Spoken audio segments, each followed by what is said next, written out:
Hey everyone, welcome back to another edition of Metcalf's Movie Journal. This is the show where I do quick reviews for the movies that I watch, give them a score out of 10, and then add them to my list.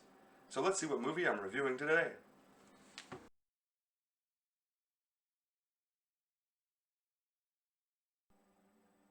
On May 17th, I watched Leon the Professional, which came out in 1994.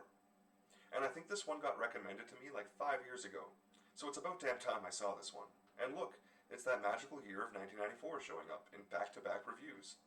I didn't even mean for that to happen, but it sure helps the argument for that year being the best ever for movies, since it's pretty widely accepted that this is just a badass movie, plain and simple. Jean Reno stars as the title character Leon, and he is indeed an absolute pro at the art of killing. And it's funny how the order you watch movies in affects how you view actors, because I always recognized Reno as a solid supporting actor from films like Godzilla, Hotel Rwanda, or the one I really liked him in, Ronin. He's always one of those actors that makes you go, oh, he was good, but what's his name? Because unless you've seen him in this, he was probably a barely important background character.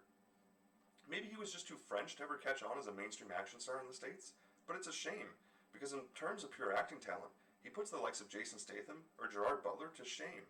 The only reason I can see for him not having been built into more of a pure action star after this one might have been personal choice, because looking at his acting credits, he clearly still likes doing foreign films, and maybe he just didn't want to be typecast that way.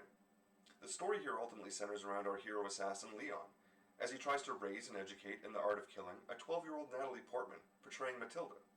She's the girl who just happens to be living down the hall from Leon, and while she just happens to be out getting milk, coincidentally Leon's favorite drink, her family is brutally murdered, all because of her crappy dad's poor life choices by a merciless gang led by Stansfield, played by a fantastic as always Gary Oldman.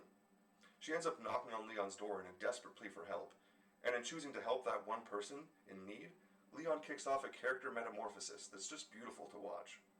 I think part of my love for action movies in general comes from the potential to tell these great redemption stories, and I think this movie capitalizes on that potential as well as any action movie I can ever remember. If there's one thing I could slightly knock it for, it would be the shootouts and chases themselves, maybe not measuring up to the absolute best action movies ever. But it's such an easy thing to forgive when the script and acting are this good. I'm more than willing to make that trade-off in quality of action scenes for the amount of emotional weight this movie came with.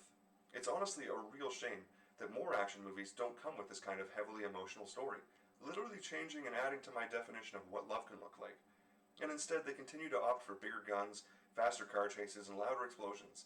Because to me, the truly best action movies will always have to be at least some kind of blend between the two. Natalie Portman, Gary Oldman, and definitely Jean Reno all put out career performances here, and they all help to elevate what could have been a rather average action movie into something truly special. So this is an absolute must-see for anyone who hasn't seen it, and even if you have, you probably need to go back and watch it again. I promise it still holds up. And it will only reconfirm why Natalie Portman became the star that she did. I ended up giving it an 8 out of 10, and it landed at number 91 on my list, putting it right here, in between Butch Cassidy and the Sundance Kid and The Revenant. And as always, thanks for watching.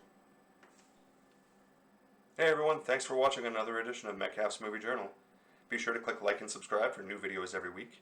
And if you have a movie that you really want me to watch, be sure to drop me a comment.